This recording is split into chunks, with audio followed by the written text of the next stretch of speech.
Good morning, dear friends. Thank you for having arrived safely.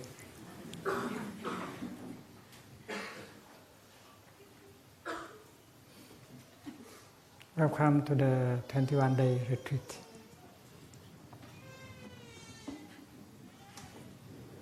There are all kinds of retreats, but the 21-day retreat is the best.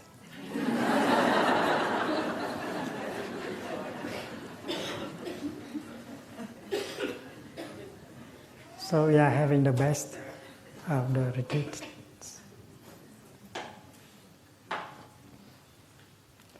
We have come from many nations, and each one of us represent a Sangha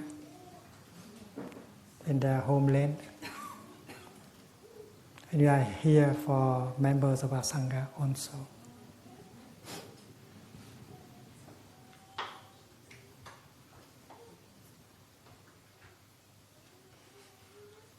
A Sangha, a true Sangha, is a jewel.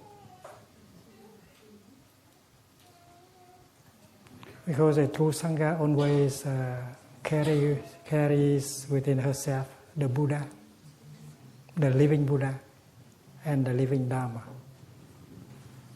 If the living Buddha is not there, if the living Dharma is not there, it's not a true Sangha. There are many conditions, many things that show us that we are a true Sangha. We have the practice. We have been able to build a brotherhood, sisterhood. We have been able to create the energy of mindfulness, concentration, and insight. We have been able to help many people. So we are a true Sangha. And we know that the Buddha, the true Buddha, is in us, and also the true Dharma.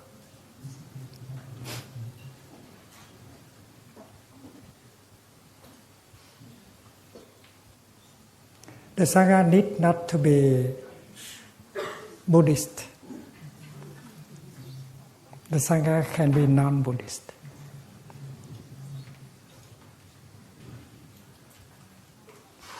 Anyway, Buddhism is made of non-Buddhist elements.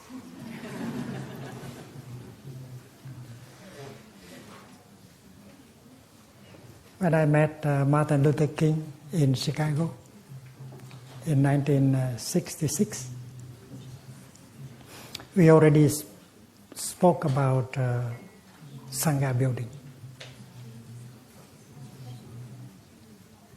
We met and have tea together. And then we went down for a press conference. And in that press conference, Martin Luther King came out against the Vietnam War. And I told the press that his activities for human rights, civil rights, go perfectly with our efforts in Vietnam to stop the killing and to bring peace to the land. And we should support each other. Martin Luther King was young at that time, 1966, and Thay was also young, 40 years ago. And he spoke about the beloved community. You know that we both belong to the Fellowship of Reconciliation, which is an organization working for peace and reconciliation. We both hold responsibilities in the organization. And he has spoken a few times about the beloved community. Without the beloved community, nothing can be done. And the beloved community is the Sangha. Without the Sangha, nothing could be done. You have no refuge to take.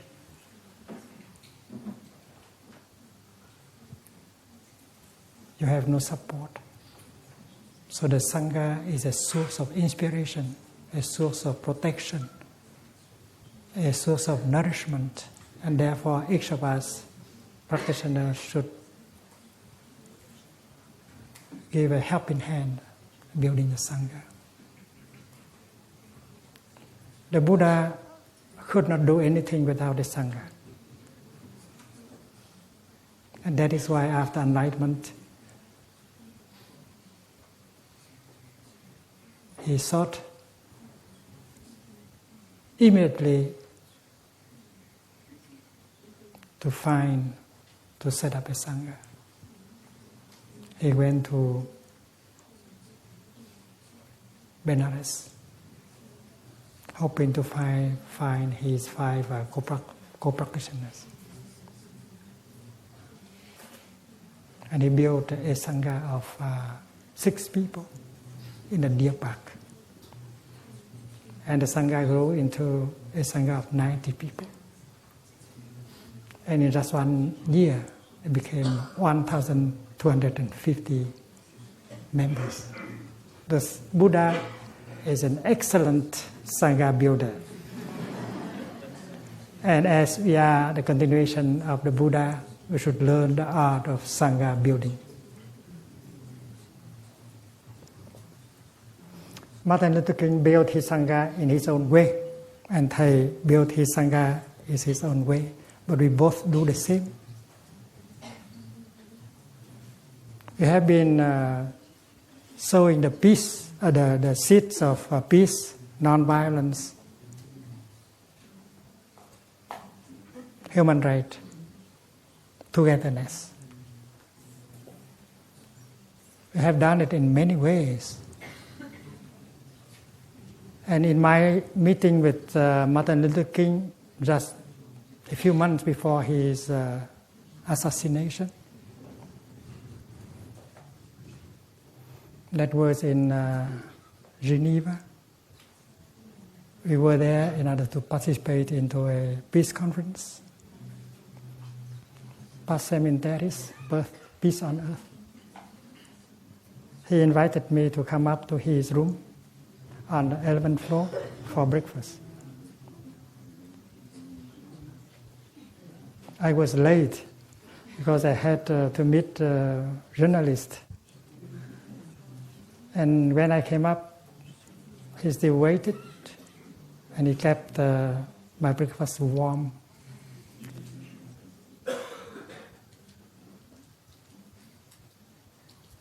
Martin had many assistants. I only had one. And I stayed in the ground floor. I was able to tell him one thing. Martin, you know, in Vietnam, we speak of you as a bodhisattva.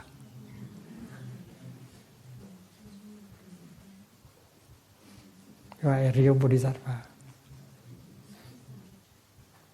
What you have been doing is the work of a bodhisattva. He was very moved.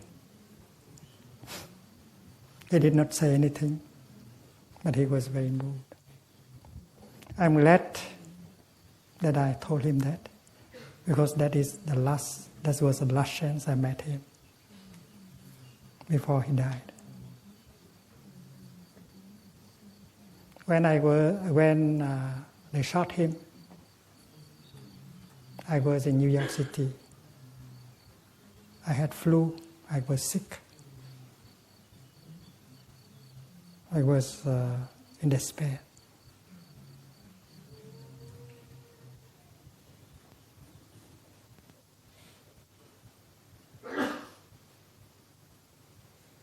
But I know that what we had been doing are of the same nature, planting the seeds of brotherhood, sisterhood, peace, non-violence, forgiveness, and so on.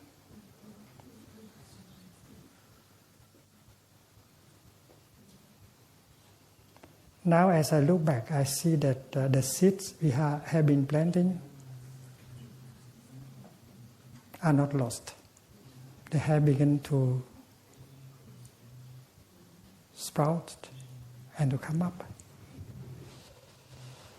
The beloved community, the expression he used for Sangha building, is there. You can recognize it as a Sangha, although it does not bear a Buddhist name. And Barack Obama is a member of the Sangha. We have produced Obama. Our Sangha has produced Barack Obama. He is a man who is capable of using loving speech and deep listening. He is the hope of many of us. But he needs a strong Sangha to support him. Because as a politician, he's going to make compromise from time to time. And risks losing himself and his stand. So as members of the Sangha, we have to do something to help him to stand firm, to continue his aspiration, his hope, his determination. Imagine the President of the United States surrounded by many advisors, including industrial and military advisors.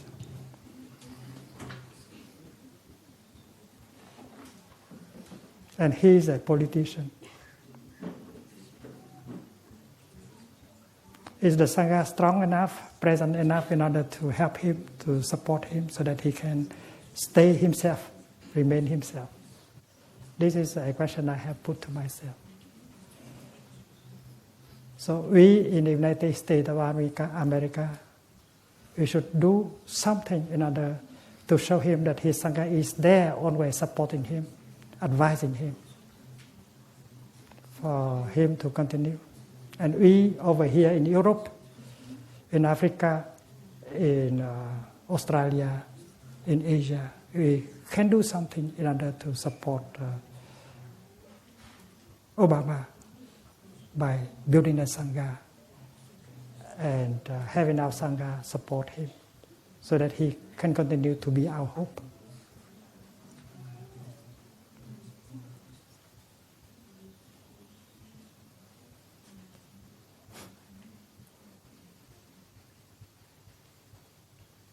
We know that his job is a difficult one. And we understand if he makes some mistakes. But if the Buddha needs the Sangha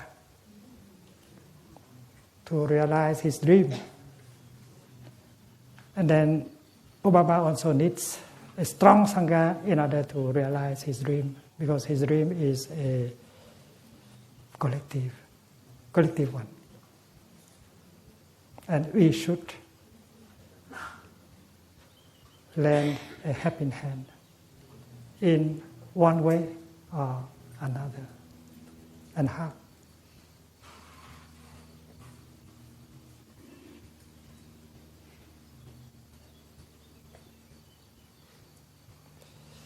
When the Buddha met King Prasanajit the last time,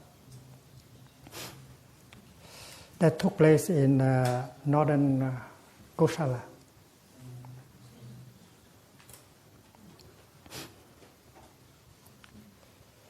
During that last meeting, the king was able to tell the Buddha, Lord Buddha, every time I see your Sangha, I have confidence in you more and more. It's a very strange statement. Every time I see your Sangha moving around, I have more confidence in you. Because the Sangha is the work of the Buddha. And without the Sangha, the Buddha cannot realize his dream. The Buddha also had a dream to relieve the world of suffering. It's a noble dream. And we practitioners, we are bodhisattvas with a dream also. We want to do something in order to relieve the world of the suffering. So we join in the career of the Buddha. And if we want to succeed, we also need a Sangha. And those of us who have been practicing for 10 years, 20 years, 30 years, we know very well that without the Sangha, we cannot go very far.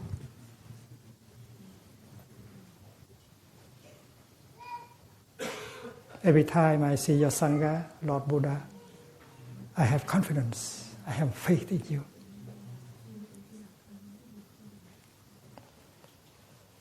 And that is why each of us should help the Buddha, should lend a hand in building the Sangha, because the Sangha is our hope. The 21-day retreat is an opportunity for us to perceive the Sangha visibly. The Sangha is always there, but in the 21-day retreat, many of us come as long-time practitioners. We recognize each other,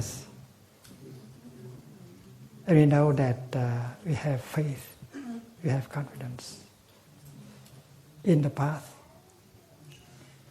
and in each other.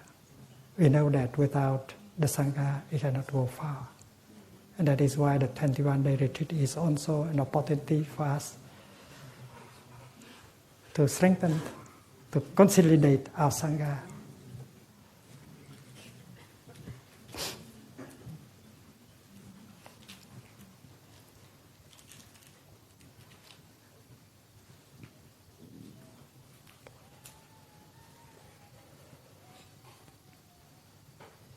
Without a Sangha, the world will be lost.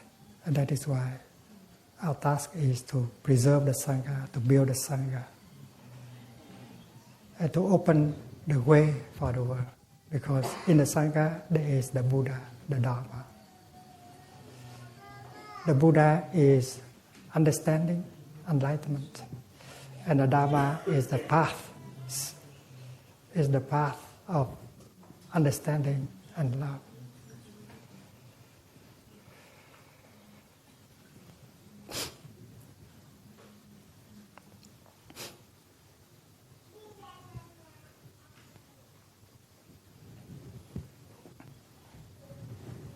When I see the Sangha manifest, as in the 21-day retreat, I feel so happy. I don't want to say anything, just to sit down and to feel that my Sangha is there.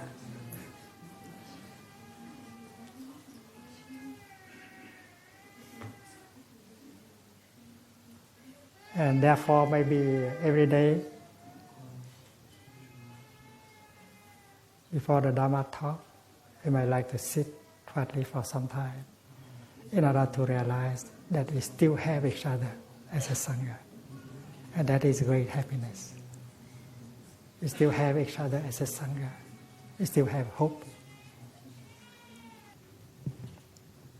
When Barack Obama manifested, I regretted a little bit because Martin Luther King is not there to witness to the fruit of our efforts.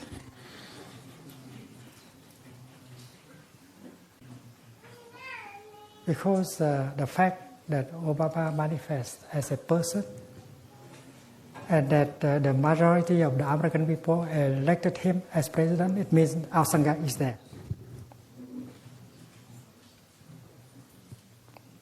There is good enough right thinking so that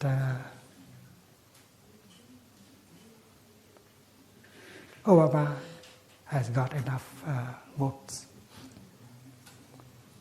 enough right understanding, enough right thinking.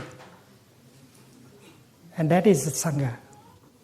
Obama is not an individual. Obama represents a Sangha. So our work is how to keep the Sangha close to Obama, to lend our support, our wisdom, our love.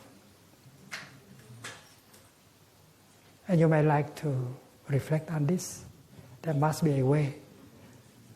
Wherever there is a will, there is a way.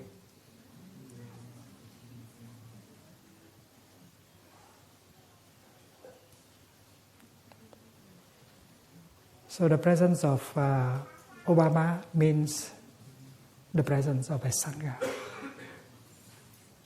whose members think in that direction. We believe in the practice of love, of non-violence, of loving speech, of deep listening, of brotherhood, of peace. And it's our duty to protect, to preserve people like Obama. And there must be ways in order to support people like him who are a little bit everywhere and who try to manifest for our sake. As politicians, as artists, as business leaders, as teachers, as healers, and so on.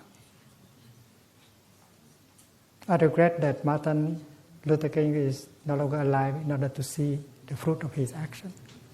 But finally, I saw that we are the continuation of Martin Luther King. We can see with his eyes. So he is always alive.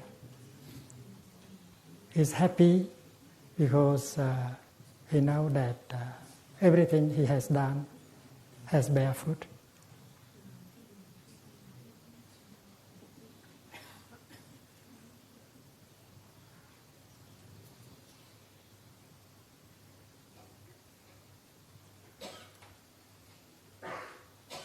When we hear Obama talking to the people of Iran, we know that he was using loving speech. And he was trying to talk to the Cuban people. We know that he was using loving speech. He's doing that for all of us. So we should support him. And using loving speech can already relieve a lot of anger, relieve a lot of suffering. Before you do anything, your speech has already helped remove the anger, the despair in the heart of many people.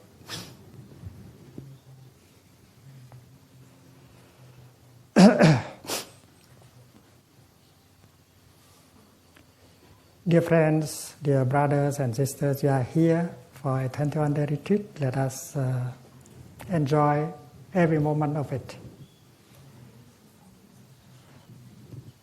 Let us take the opportunity to to build more brotherhood, sisterhood.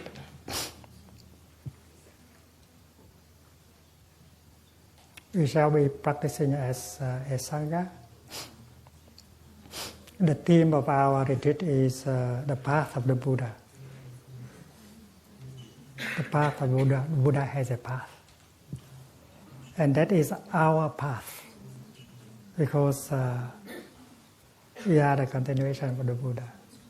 I want to make the path of Buddha shine in such a way that people see that this is the path of humanity in the 21st century.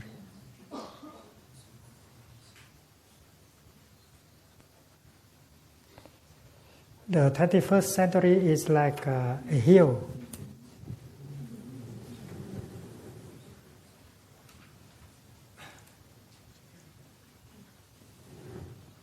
And we are climbing the hill of the 21st century as a Sangha. We don't climb it as individuals. We climb it as a Sangha. And I think we have come to this point 9 years already. And this is 2050. We arrive at this.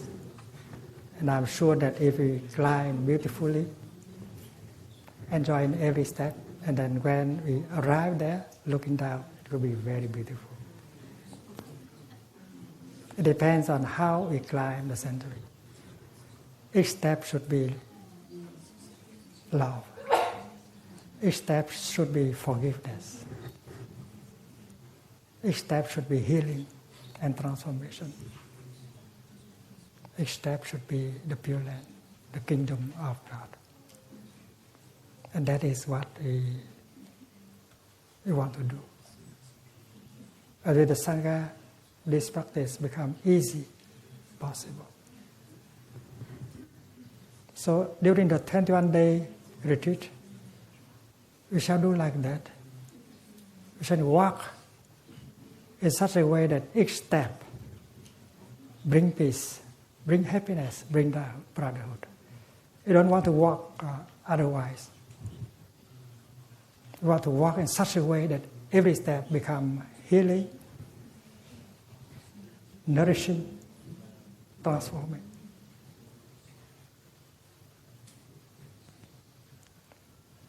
Every time we sit in such a way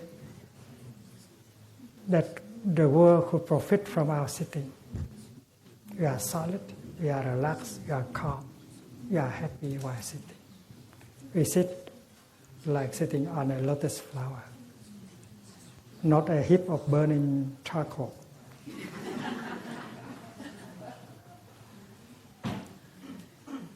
When we eat our breakfast, we eat in such a way that makes peace possible, joy possible, and freedom possible, life possible.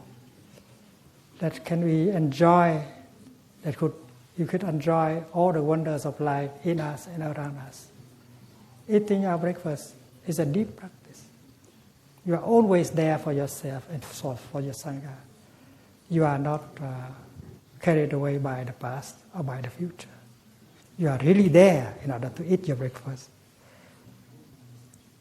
Your breakfast is available to you, and you are available to the breakfast. You are available to the Sangha, because the Sangha is there, available to you. Always dwelling in the present moment. The Buddha said that the past is already gone, and the future is not yet there. So there is only one moment when you can be truly alive. That is the present moment.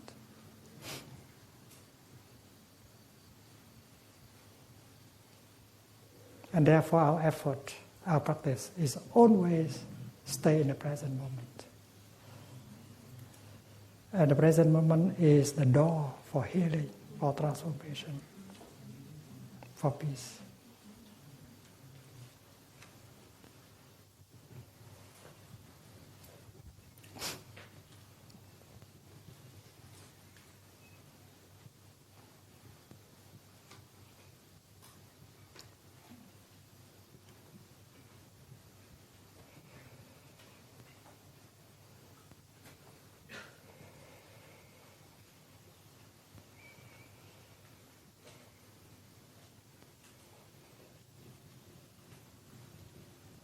what we are looking for, whether it is our health,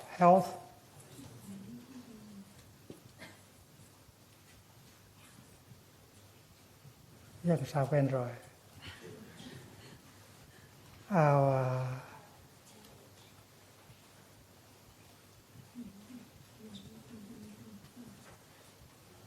is our joy, our success,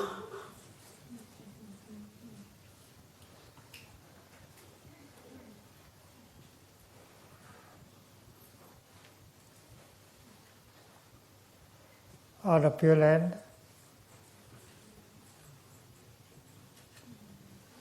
or transformation,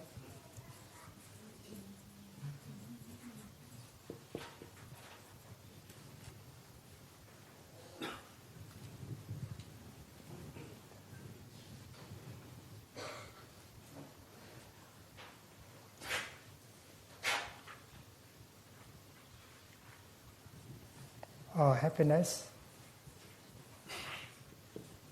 whatever we are looking for, we have to look for it in the present moment.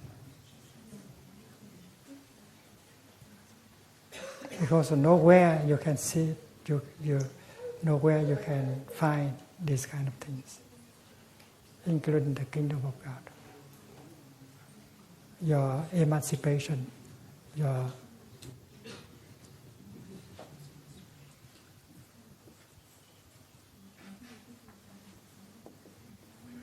freedom.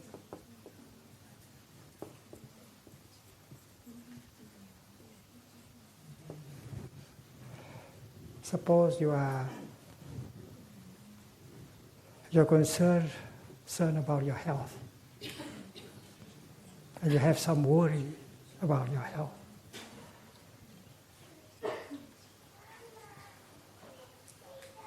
And you keep thinking of the past when you did not have that kind of difficulties. Or you keep thinking of the future when the situation can get worse. And you are losing a lot of energy.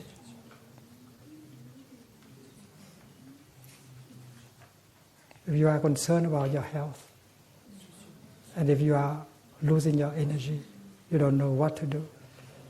But the thing you should do is to go home to the present moment.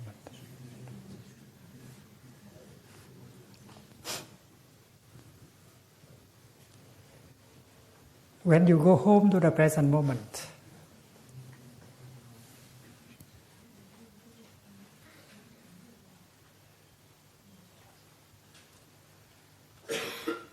you have the chance to get the insight of what you should do or what you should not do in order not to make the situation worse, in order to improve the situation. You go home to the present moment.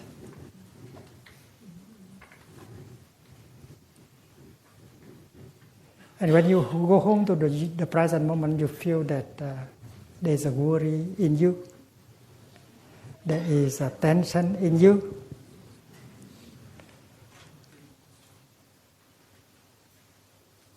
There's a tension in your body. There is a worry in your mind. And you know that this is not good for your healing.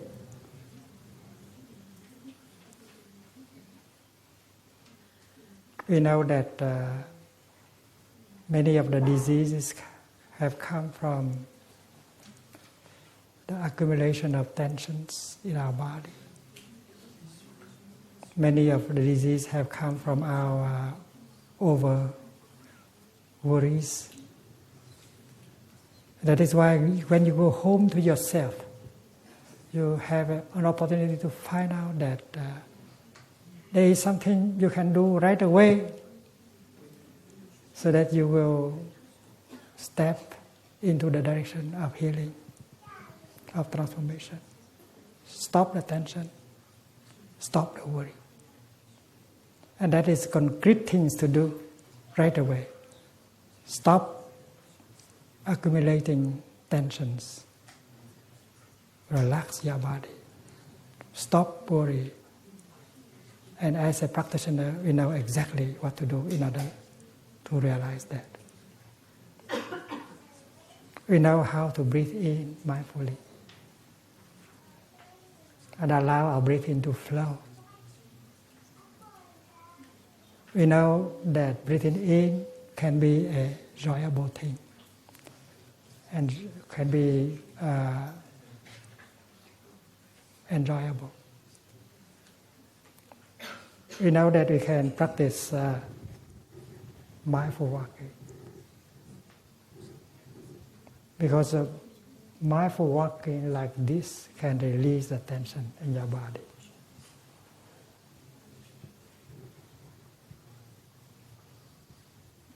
And if you are really concentrated in your steps,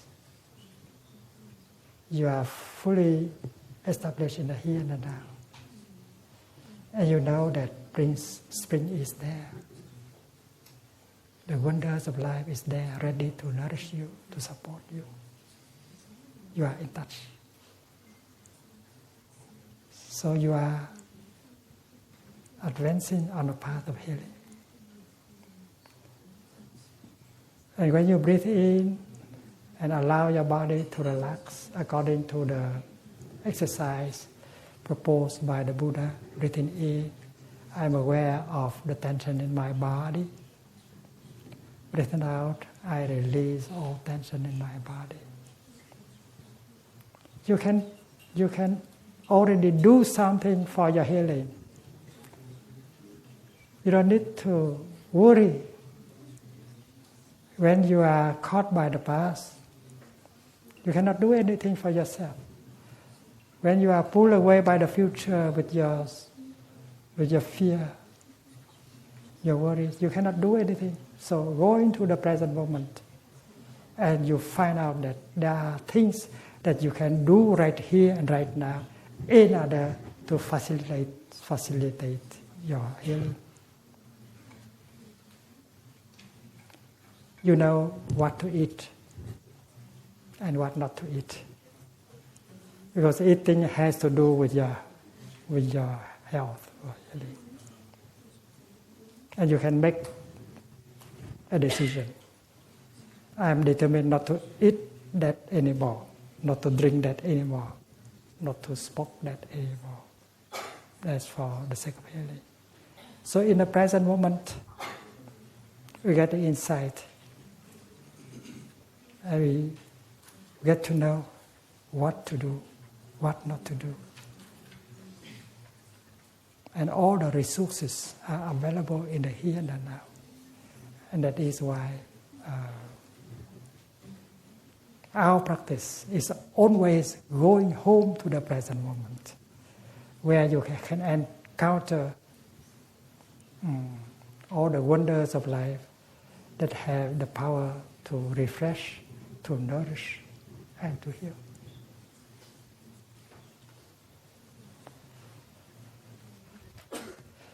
In the present moment, you know exactly what doctor to go to, what friend that you can help, that can help you.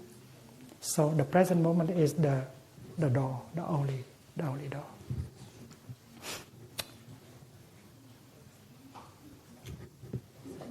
If you want to look for happiness, go back to the present moment. And go back to the present moment, you'll find out that there's so many conditions of happiness that are available. And you can be happy right here, right now.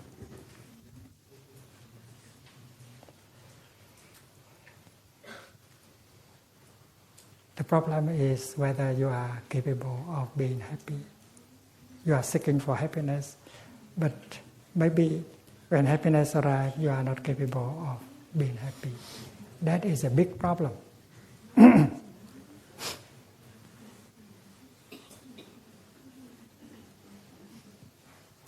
Suppose you are a child and you walk by a bakery. We saw so many delicious things inside.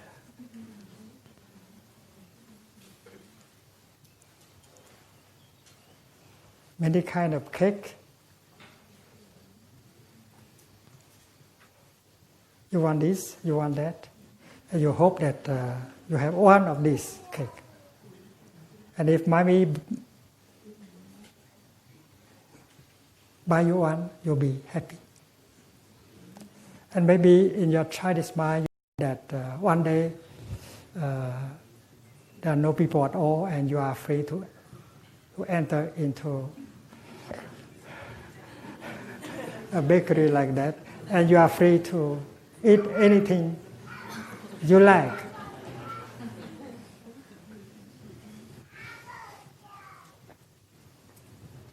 And imagine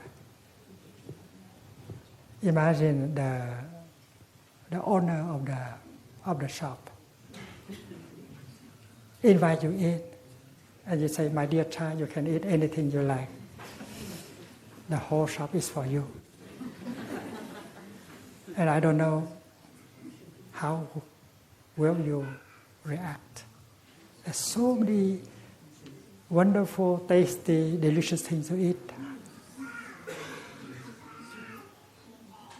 And I doubt that you will not be able to enjoy it.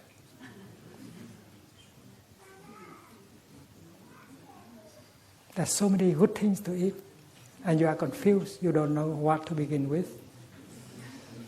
And you might like to try one, and then you eat too quickly, and after that you cannot eat anymore. Dear friends, when you go home to the present moment, you feel like that. There are so many wonderful things. There are so many conditions of happiness that are available. And you are confused. You don't know what to do.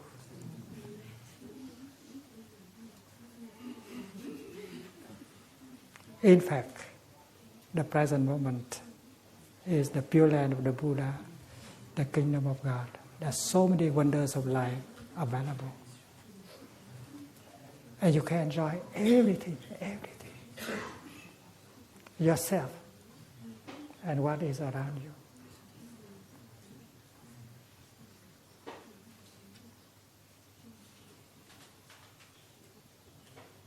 Conditions of happiness, they are there, available in the here and the now.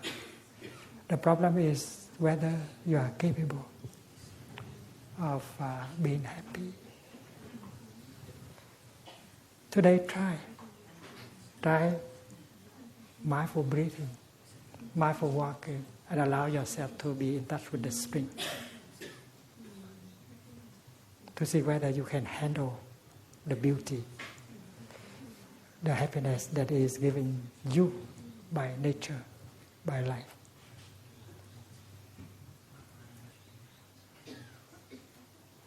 That is why it's very important to learn how to enjoy one step you take. One step you take in mindfulness, in freedom, in relaxation, can bring you a lot of healing, can bring you a lot of transformation, can bring you a lot of freedom, of joy. And you are welcome to make not only one step, but 2 steps, 3 steps, 4 steps. And you are overwhelmed by happiness. You'll be overwhelmed by happiness.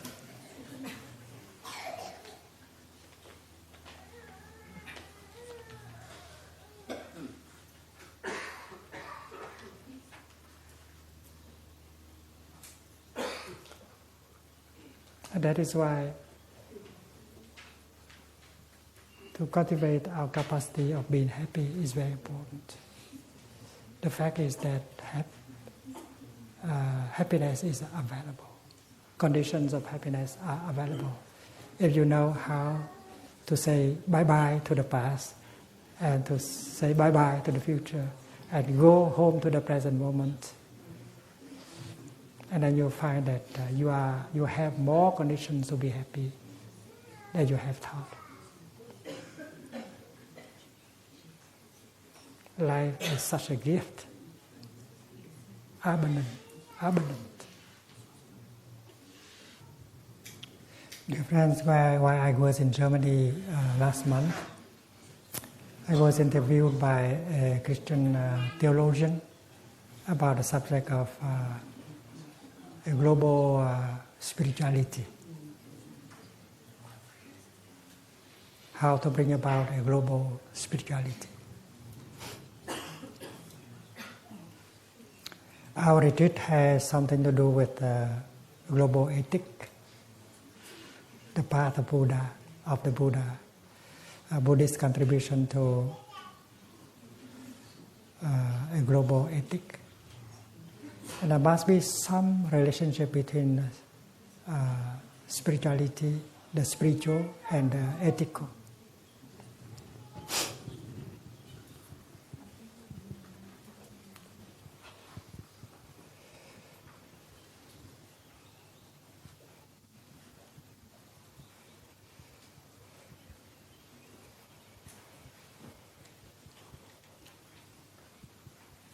In the teaching of the Buddha,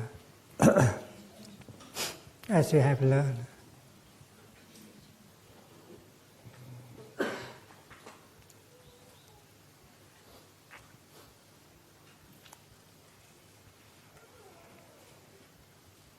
the 5 mindfulness trainings represent the ethic of Buddhism. For lay practitioner, the 5 mindfulness trainings represent the path of morality, the ethic of Buddhist path.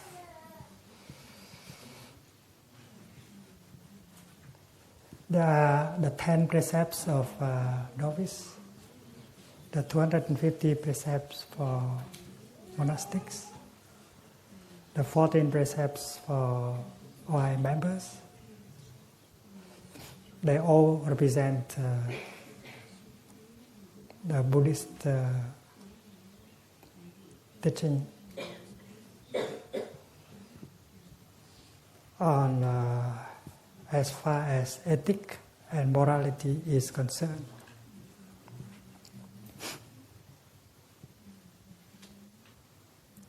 And the one who interviewed me, he seems to distinguish between the spiritual and the ethical. And he wants only to talk about spiritual.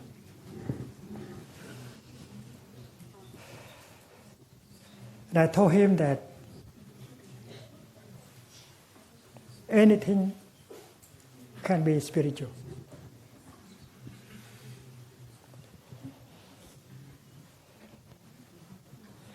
When I pick up my tea in mindfulness, and when I look at my tea mindfully and begin to drink my tea in mindfulness,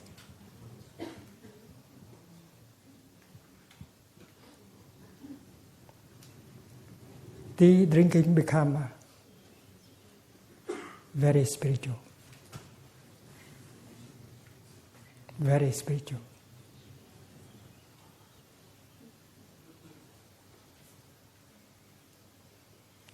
When I brush my teeth in mindfulness, aware that it's wonderful to have the time to enjoy brushing my teeth, that I'm alive, that the wonders of life around me, brushing my teeth with mindfulness and with joy and with love. Toothbrushing become spiritual. And when you go to the toilet, defecating or urinating, and if you are mindful, if you see the wonders of life,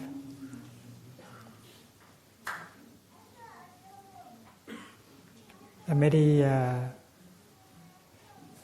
teachers of us have said that even defecating, urinating is Buddhism. So urinating, defecating can be also very spiritual.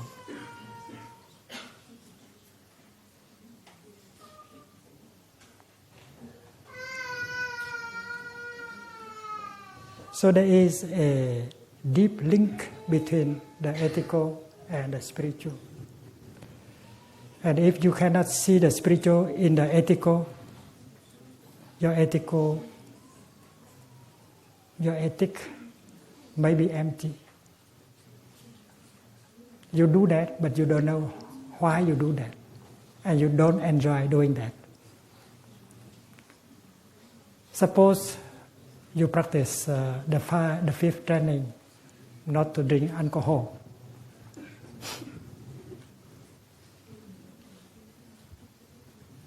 Not to use drugs. But you suffer. You still want to drink alcohol. You still want to use drugs. But you are in a situation where you have to practice the fifth mindfulness training. So the ethic that you follow is empty. Because you don't see really the value of it. You don't see it has come from insight, from love. You don't see a spiritual dimension. And that is why you don't like, you know that it's good for your health, so you refrain, but you suffer. It's like being a vegetarian. If you are happy eating vegetarian food, you feel that you are lucky to be able to eat only vegetable and not to go suffering to other living beings. And there is a joy, there is insight, there is compassion, there is spirituality in your eating. So eating becomes a very spiritual thing. So we will find out during our meditation together that there is no barrier dividing the ethical and the spiritual. They are one.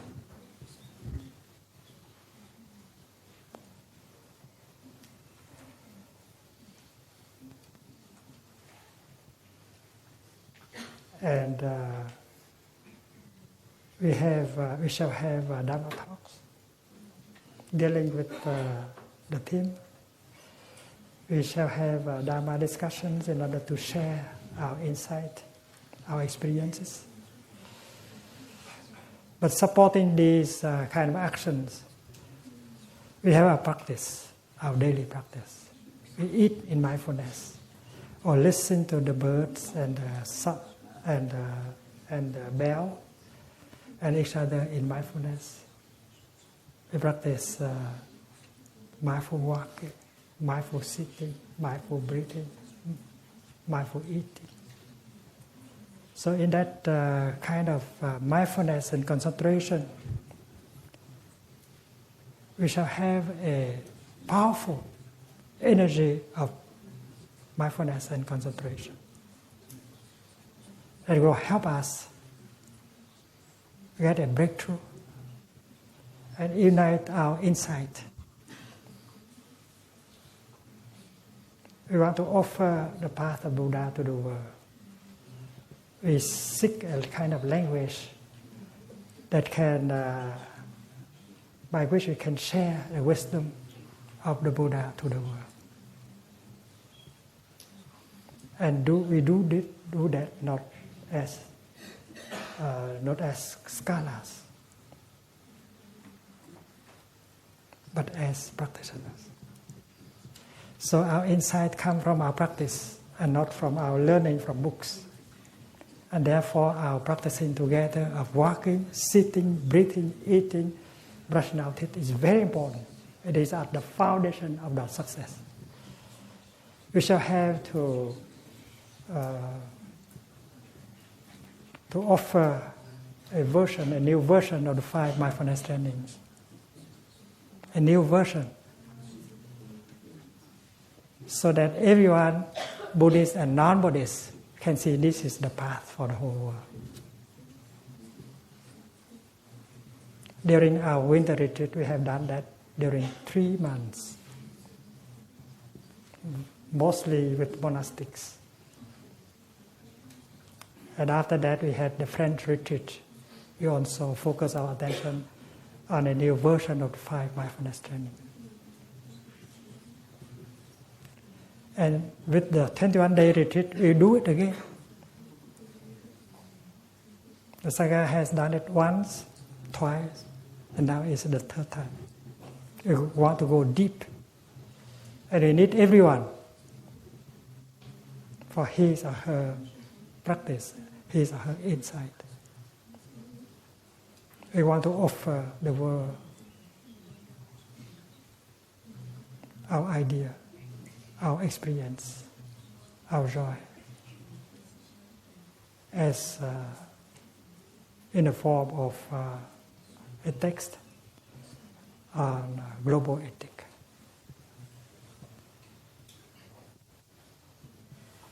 And we want also to revise the 14 mindfulness trainings. If you don't mind, we have 2 versions. One version for Buddhists is very easy because there are technical terms. And one version for everyone. You don't need to be a Buddhist in order to understand. And that is for the 14 trainings and the 5 trainings. We set up an editing committee to do that during the 21-day retreat. So please volunteer and help. I have faith in the Sangha. You see that? I wish all of you a wonderful, happy retreat. Thank you.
The Sangha is invited to come back to our breathing.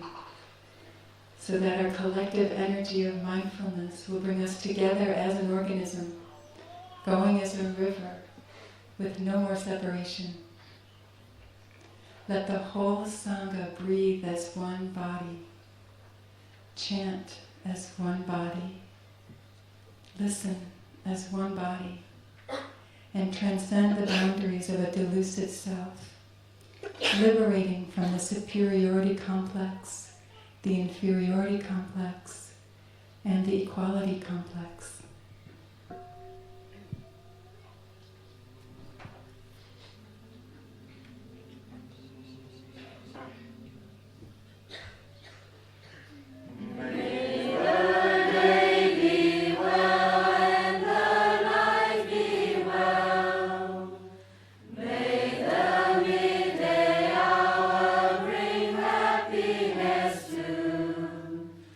In every minute.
Love.